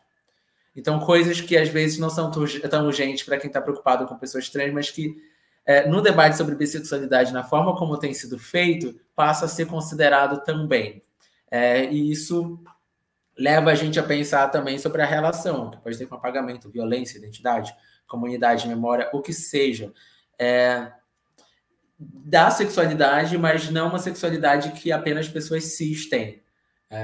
A sexualidade passando por pessoas trans e cis, e aí acho que a gente ainda está engatinhando no sentido de como entende essas diferenças e essas aproximações. Mas existe um interesse que eu vejo que é bastante notável. Eu acho que um outro ponto que eu destacaria, eu acho que passa tanto pela questão da memória, quanto para o que parece que a gente chama mais de representação, ou representatividade, que tem... E aí eu posso dizer que a gente ainda tem muito pouca pesquisa na história, ou pesquisas históricas sobre bissexualidade no Brasil, mas a gente tem cada vez mais pesquisas na comunicação, nas artes, na literatura, que estão interessadas em ficção. E aí é aquela questão que, na verdade, é um debate clássico, né? A gente pode traduzir para quem for pesquisador e está assistindo. Construcionismo e essencialismo, não? Mas é sobre a gente olhar para figuras do passado, para figuras da ficção, para figuras que a gente não acessa e negociar as identidades delas. E tem, até certo ponto, uma tendência bastante essencialista em alguns casos, dizer, não, essas pessoas são bissexuais, sim, essas personagens são bissexuais, sim, mas que eu não vou julgar nesse momento, porque a forma como essas questões têm sido recebidas, elas estão mostrando que existe, de certa forma, eu não vou encontrar uma expressão melhor, mas, de certa forma, uma passação de pano quando se é essencialista com relação à homossexualidade. Então, trazer questões sobre gays, sobre lésbicas, sobre homossexualidade para falar sobre o passado, para falar sobre outros períodos históricos, para falar sobre outras culturas, para falar sobre personagens da ficção, sobre personalidades da mídia, não parece encontrar o mesmo tipo de recepção negativa quando estudantes, muito jovens em maioria, se propõem a fazer isso com relação à bissexualidade. Então, parece ter dois pesos e duas medidas aí na forma como essa questão é recebida. Eu acho que só esse esforço, o próprio interesse essencialista de algumas pesquisas muito jovens, já mostram também como a gente pode refletir sobre como está tendo uma recepção e como o debate encontra diferentes pés, dependendo do lugar, dependendo do grupo com o qual ele se relaciona. E aí é uma questão para a gente pensar produção, circulação de conhecimento, mas que eu acho que está no nível da provocação. E eu acho que nesse sentido é muito bom, que é um tema que apresenta provocações, que não necessariamente está querendo fingir que bissexuais são ETs ou que são uma espécie à parte, mas que eles trazem provocações, trazem questões para como é que a gente está falando de sexualidade. nos seus mais variados desdobramentos, mas é um pouco isso. Eu não cronometrei a falar dessa vez, então eu posso ter exagerado um pouco. Mas qualquer coisa, se der tempo, a gente fala mais depois. Obrigada, Inácio. É curioso, né, pensar que no movimento a gente pautou a questão da sexualidade das pessoas trans em 2010, né, e que ela volta agora, neste momento, como tema de, né, demanda de pesquisa, né, e essa coisa do essencialismo, né, que aparece, Inácio chama atenção para como aparece como provocação, e eu fico pensando o quanto também não é uma paródia, sabe? Não é uma paródia reveladora, né? De alguns mecanismos que a gente tem nessas relações entre movimentos, né? Ou entre movimento LGBT e o ativismo bissexual. Enfim, muitas coisas para pensar. Fernanda, vamos lá? Eu acho que você não devia ter chamado eu e o Inácio juntos, porque nós dois falamos demais, né? Esse é um problema. Não sei quem fala mais aqui, se é Inácio ou sou eu. Nossa, vendo o Inácio falar, eu queria comentar tanta coisa, gente, que eu sei que eu não devia. Mas só como se mostrou as fotos ali do encontro nacional e falou a gente de todo o país se encontrando, enfim.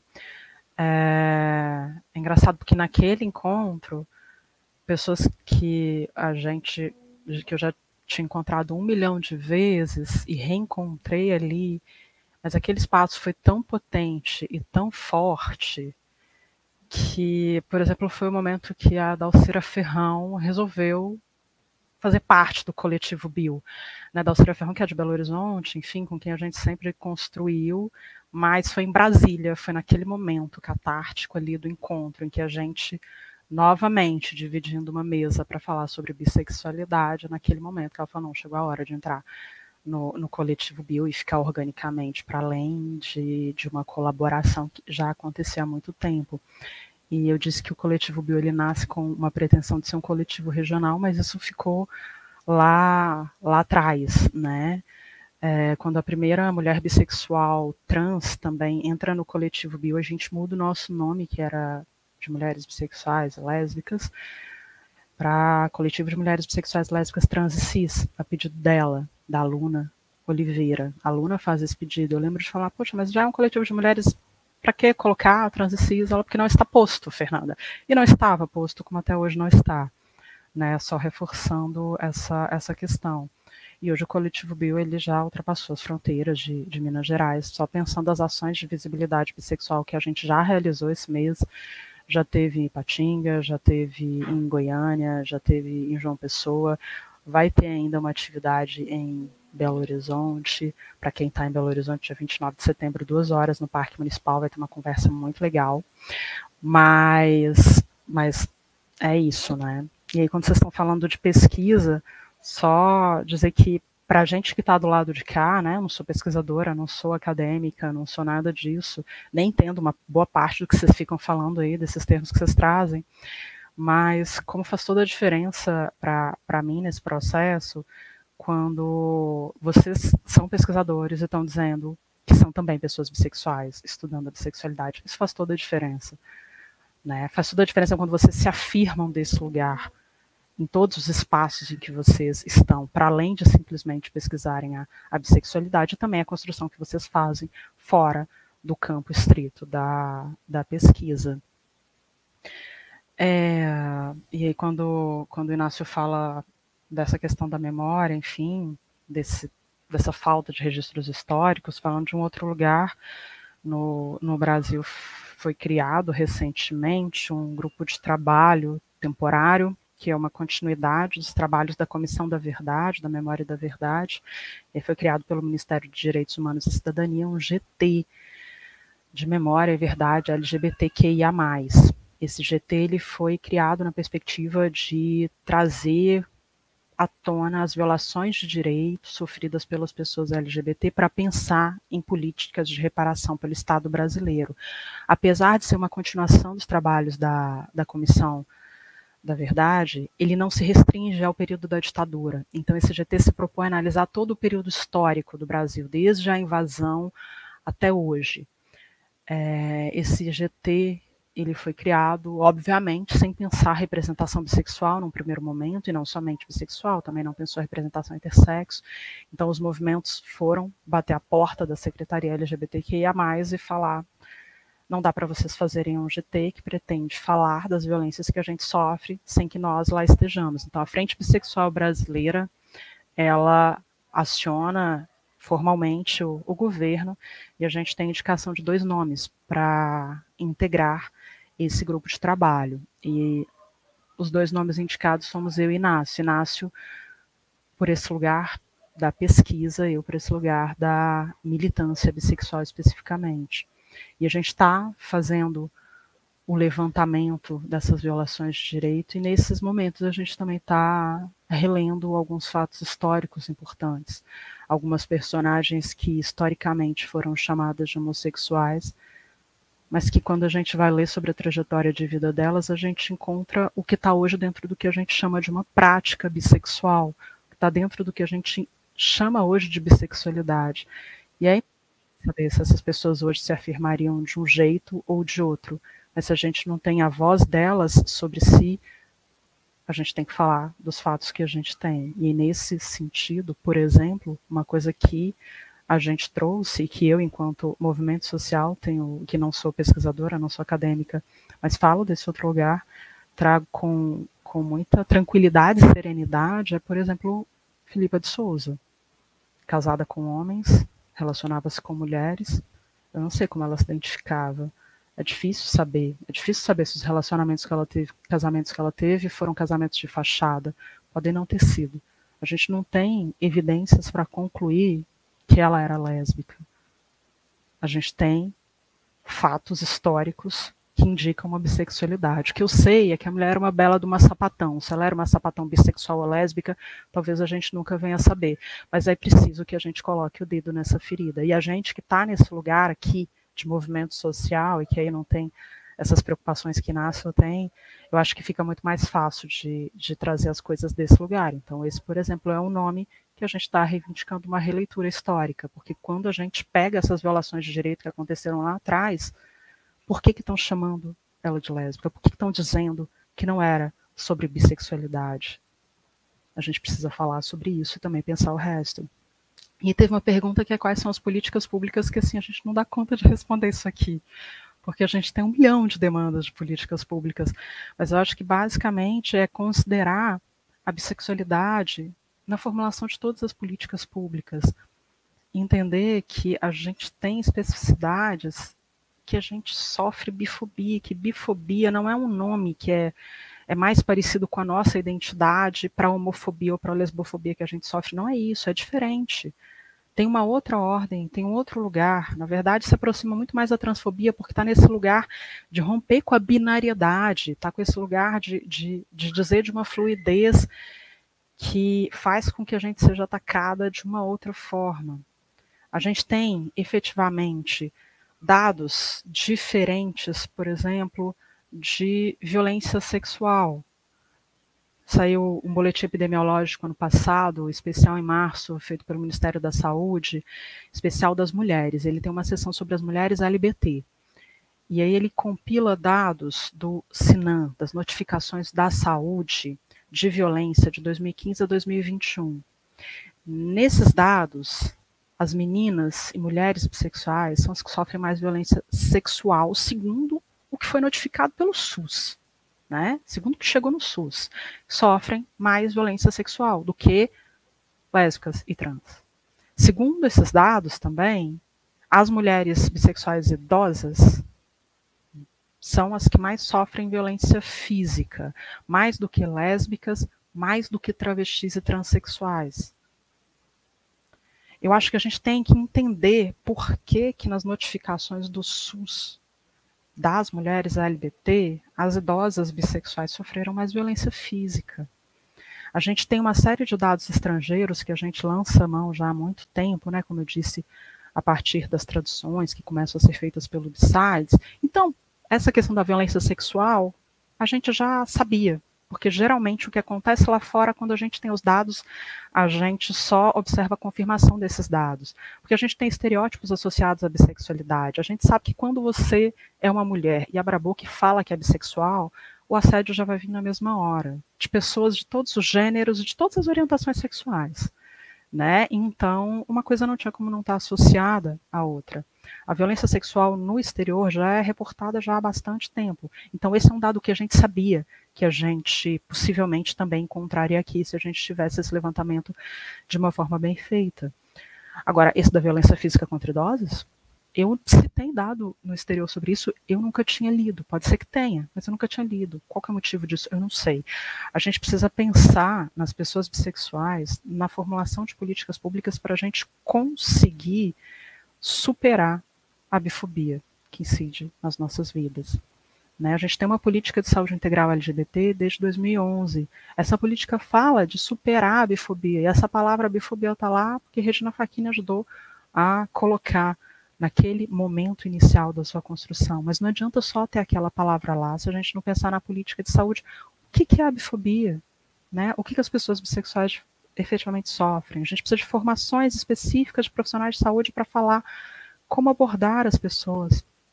Eu lembro, na oficina que eu citei de 2014, uma gestora, ela chegou para mim, uma gestora de saúde, ela chegou para mim, falou, Fernanda, eu sei como falar com uma mulher lésbica sobre prevenção. Ela falava prevenção no sexo, né? Sobre prevenção.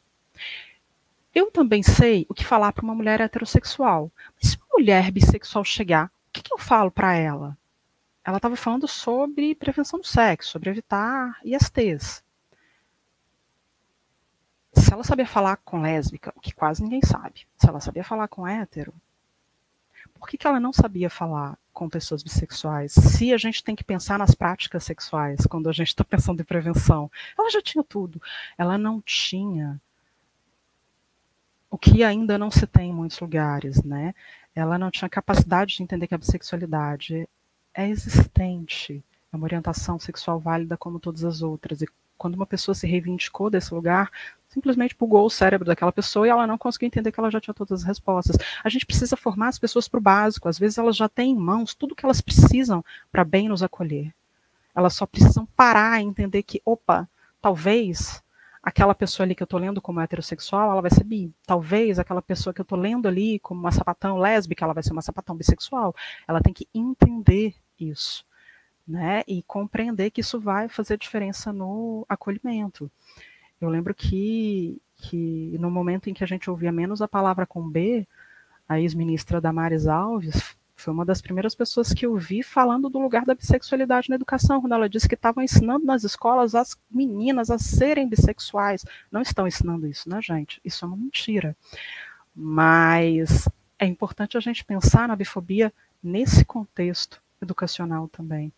Em como isso está chegando. Quando a gente vai conversar com adolescentes, hoje, se você entra numa sala para conversar com adolescente, pelo menos a minha experiência é essa, metade da turma levanta a mão e eu sou bissexual. Tem os dois não binários, tem uma pessoa... Enfim, mas é muita gente que não necessariamente se assume publicamente, mas que se assume ali naquele espaço, se identifica enquanto bissexual. Ao mesmo tempo, a gente não prepara aquelas pessoas educadoras a isso. A gente também não prepara todo aquele corpo escolar para lidar com uma educadora bissexual ou com uma cantineira bissexual.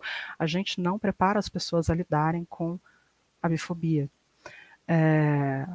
Uma demanda que se materializou em uma coisa concreta, por exemplo, no âmbito da saúde mental, a gente fala muito em cura gay, né? A gente tem isso muito bem posto, mas é muito comum, por exemplo, quando pessoas bissexuais relatam que são bissexuais num acolhimento psicológico, psiquiátrico, o estereótipo associado à bissexualidade influenciar naquele acolhimento. E a gente tem pesquisas estrangeiras que falam disso. E aí duas coisas acontecem de forma muito comum. A gente tem pesquisas estrangeiras e relatos brasileiros sobre isso. Duas coisas costumam acontecer. Não, você está confusa. Na verdade você é lésbica, na verdade você é gay. Não é nada disso, você só está confuso, enfim. Essa é uma das coisas que faz com que, no nosso caso, a nossa cura não seja só para heterossexualidade, que é a hegemônica e a padrão. Existe uma tentativa de cura da bissexualidade por uma orientação não normativa, que é a lesbianidade ou a identidade gay, que são as homossexualidades, que é essa tentativa de nos prender na monossexualidade, mesmo fora da que é hegemônica. E isso é uma coisa da qual não se fala. A outra questão é que esses estereótipos associados, promiscuidade, confusão, enfim, fazem com que as pessoas tendam a diagnosticar as pessoas bissexuais mais com transtorno bipolar e de personalidade limítrofe, borderline. Essas coisas acontecem fora do Brasil, essas coisas acontecem no Brasil, com psiquiatras, com psicólogas. Tem uma tentativa agora de patologização como se fosse um transtorno compulsivo, um transtorno obsessivo compulsivo específico, que basicamente é a patologização da bissexualidade. A gente já fez uma denúncia sobre isso no CRP de Minas Gerais e a gente está esperando desde 2020 que seja julgado isso. Depois disso a gente já viu mais 1 milhão de casos, a gente já fez 4 denúncias, a gente não tem mais energia e condição de fazer mais. Se a gente fosse fazer todas as denúncias necessárias, a gente tem que fazer centenas de denúncias.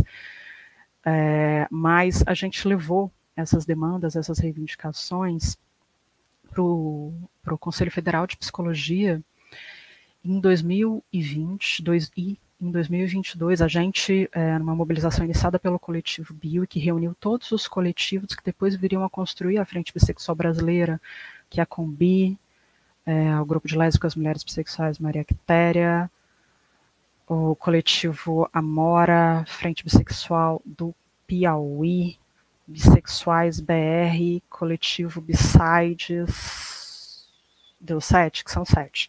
Se não deu 7, vocês me ajudam. Enfim, a gente fizemos uma nota para uma psicologia antibifóbica, colocando todas essas informações, todos os dados, e o Conselho Federal de Psicologia editou, publicou em 2022 a resolução número 8 de 2022, que orienta o acolhimento de pessoas bissexuais e não monossexuais, que é muito importante, mas muito pouco divulgada.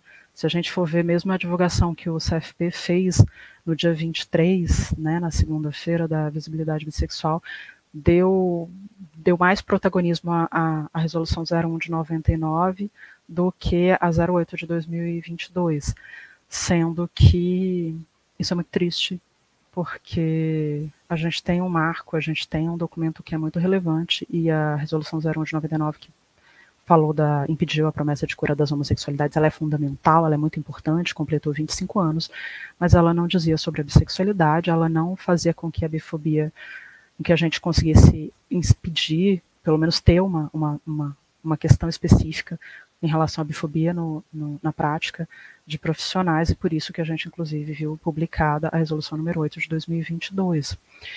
E eu estou dizendo isso para dizer que, por exemplo, a gente tem demandas específicas na saúde mental que são diferentes das demandas de gays e de lésbicas. A gente tem demandas específicas em tudo, em todas as políticas públicas que a gente pensar. Né? Se a gente for pensar, a gente tem dados internacionais que falam que no ambiente de trabalho, o assédio contra pessoas bissexuais, a violência sofrida, enfim, em todos os âmbitos de políticas públicas que a gente parar para pensar, a gente vai ver especificidades em relação a pessoas bissexuais. A gente viu que quando o Vote LGBT fez 2 pesquisas na época da pandemia para ver a vulnerabilidade das pessoas LGBT em 2020 e 2021. E quando ele olhava lá no indicador de vulnerabilidade, feito o recorte de orientação sexual, as que estavam mais vulneráveis eram as pessoas bissexuais. E quando ele desagregou por gênero, mulheres bissexuais. Porque é isso. A gente tem especificidades em relação à nossa orientação sexual, a gente tem especificidades de gênero, a gente tem especificidades de raça e etnia, e todas essas coisas se intercruzam, precisam ser observadas.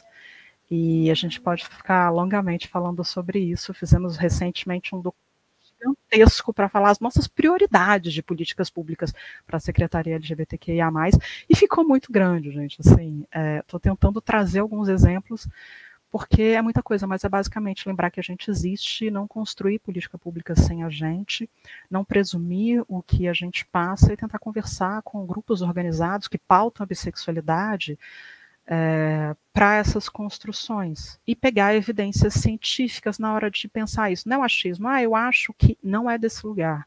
Política pública a gente constrói com dados, com evidências científicas.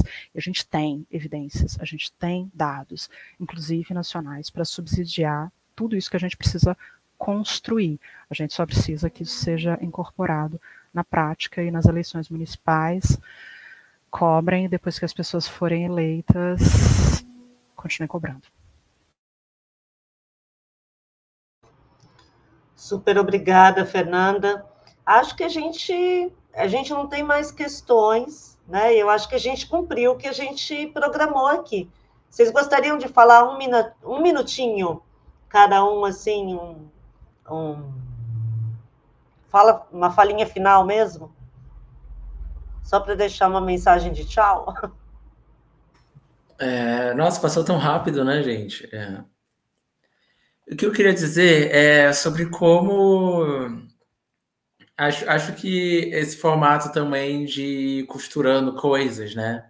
E juntando nexos e pensando uma coisa é muito característico também do que eu acho que é a importância dessa live. Que enquanto desdobramento também da experiência que a gente teve no centro de São Paulo, na iniciativa do Museu da Diversidade Sexual, que é uma instituição muito importante, que precisa ser protegida também, que é um patrimônio em si, mas que inclusive tem sido muito parceira em diversas ações, em diversos momentos, de entidades bissexuais e aberto espaço também para esse debate, mas que trouxe essa provocação do espaço, do território, né? E que talvez ainda esteja não aparecendo um pouco, mas isso serviu para a gente pensar que lugar a gente está dando para pensar os territórios, a territorialidade para o ativismo bissexual. A relação que a gente tem com a ocupação dos espaços, que desdobramentos isso tem para pensar memória, violência e tudo, né? Eu acho que foi uma provocação que é para a gente ver até onde vai esse debate desenvolver. E por isso essa live eu acho que fica com uma cara um pouco de o que a gente faz com essa questão que foi colocada no meio de tanta coisa que está acontecendo. Então eu fico muito feliz, na verdade. Eu espero que ela seja entre as primeiras de outras oportunidades que a gente tenha para também desenvolver essa discussão e ver que frutos ela pode levar. Em nível de demandas, em nível de análise, de reflexões, e inclusive num possível mapeamento, né, que a gente pode fazer para o futuro. Como é que está essa relação com o espaço? Onde estão os lugares? Que lugares a gente quer reivindicar? A gente quer fazer isso ou não? E pensando que a gente está falando aqui desde a internet até lugares, espaços no extremo norte do Brasil, em cidades grandes como São Paulo e tudo. Então, acho que tem um horizonte aí para a gente olhar e que eu espero que ele possa ser desenvolvido também junto com todas essas outras questões que parece, eu acho que desde o começo, são questões que estão em desenvolvimento nesse momento. E que não é porque é um ativismo que está começando agora, mas é porque é um ativismo que está tendo que se atualizar o tempo todo, mesmo que seja para atualizar as mesmas questões sempre. Eu acho que estamos falando para encerrar aqui, mas é um pouco isso, e só querer reforçar a importância que eu acho que tem a gente desenvolver essa discussão a partir daqui, né? A partir desse momento. Muito obrigado a todo mundo que assistiu, a Regina, a equipe toda, ao Bruno. Tudo. Obrigada, Inácio, Fernanda. Acho que é isso, né? Acho que esses momentos eles são importantes, e nós falando, né?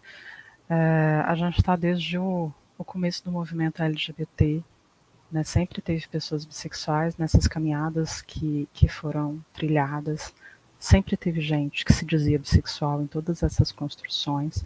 Ainda que a gente diga que o movimento tem 20 anos, a gente já estava lá desde a década de 70, como a gente já estava desde antes, como a gente já estava desde sempre. Né? E é impressionante que até hoje a gente tem que ficar brigando para que o governo, o judiciário e todo mundo não use um termo errado de bissexualidade. né? Parem de dizer que bissexualidade é gostar de homens e de mulheres na hora de definir, né? Tá lá o TSE trazendo lindamente a orientação sexual das pessoas, candidatas, mas vai olhar a definição horrorosa de bissexualidade que ele colocou. E a gente cobrou e ainda não foi alterada. A gente fica batendo nessa tecla de que o judiciário tem que parar de chamar as nossas famílias de famílias homoafetivas, que a TV tem que parar de chamar o nosso beijo de beijo lésbico, porque famílias bissexuais, elas são compostas de todas as formas, né? Uma mulher com um homem pode ser uma família bissexual, uma mulher com outra mulher, um homem com outro homem, uma pessoa com o seu cachorro e uma filha e sei lá o quê, né? Não precisa ser um trisal, um poliamor, se for tudo bem também, tá tudo certo, não tem problema. Mas não é só assim que se configura a nossa vivência afetiva e as nossas relações familiares. Né? E aí eu só complemento também, são duas pautas importantes de políticas públicas, né? São duas pautas importantes da gente reivindicar, que é o básico do básico. Não nos apaguem, não apaguem as nossas vivências, os nossos afetos, não apaguem as nossas famílias e, pelo amor de Deus, não nos definam de forma tão errada quanto essa, né? Que é dizer que é sobre homem e mulher, no mesmo lugar em que vai definir a pansexualidade em relação a gostar de todos os gêneros, independente de gênero. A gente sabe que não é isso que nos distingue enquanto identidades políticas. Não é desse lugar. E aí eu acho importante dizer isso e relembrar, e tá aqui Regina para não me deixar mentir. Em todos os lugares que a gente olhar para o movimento bissexual, em seu começo também, sempre tinham identidades não cisgêneras que fugiam do padrão, inclusive, da binariedade. Como aqui no Brasil tinham travestis construindo o movimento bissexual lá atrás também. Né? Sempre tinham pessoas que se reivindicavam desses lugares. Acho que a gente está até hoje brigando para dizer que a gente não é binarista, mas isso numa briga mais interna do que externa. Essas também são demandas que a gente não pode esquecer de trazer num momento quanto esse. Mas no mais é isso, agradecer a oportunidade de estar aqui, esse convite, esse chamado. Sempre que a Regina chama, eu falo sim, porque é sempre um momento de aprendizado, um momento importante. E é isso, né? A importância da gente se encontrar, da gente se falar, da gente seguir junto, porque é só nesses encontros que a gente impede que apaguem as nossas memórias. Diuturnamente estão apagando, estão sempre apagando os passos que foram dados, mas quando a gente se encontra, a gente impede que isso continue acontecendo. E a partir de agora isso não vai mais acontecer, porque a gente já está num outro patamar.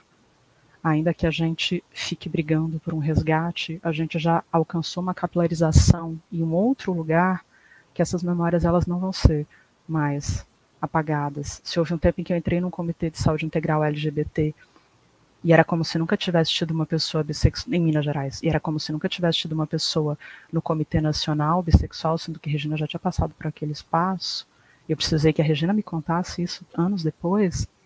Eu acho que agora nem se quiserem, vão conseguir apagar. Depois do que eu vi na caminhada, na parada de Belo Horizonte, aquele tanto de bandeira, a potência de tudo isso que a gente constrói. Eu lembro, em 2011, eu acho que eu fui na caminhada de lésbicas e bissexuais de São Paulo, e alguém, Érica Capinã, eu acho, falou, olha lá a sua bandeira. Eu olhei para um lado, olhei para o outro, e eu não vi nada. Era uma dessas bandeiras aqui passando, eu nem conhecia essa bandeira em 2011. Era uma bandeira passando na caminhada de lésbicas e bissexuais que eu não vi passando naquele momento. E hoje é difícil não ver essa bandeira, por mais que a gente queira. Então acho que é isso, né? Acho que é muito importante esses processos e esses espaços, esses encontros em que a gente dialoga numa produção de memória respeitosa, feita a partir das identidades das pessoas que as constroem, sem deturpar o que é feito. E, enfim, vamos seguir. Super obrigada. Eu queria só encerrar dizendo para vocês que essa é a primeira, né, de várias lives que a gente pretende continuar fazendo com periodicidade mensal, tá? O Obsec Gen ele é um observatório de estudos de sexualidade e de feminismos e gênero.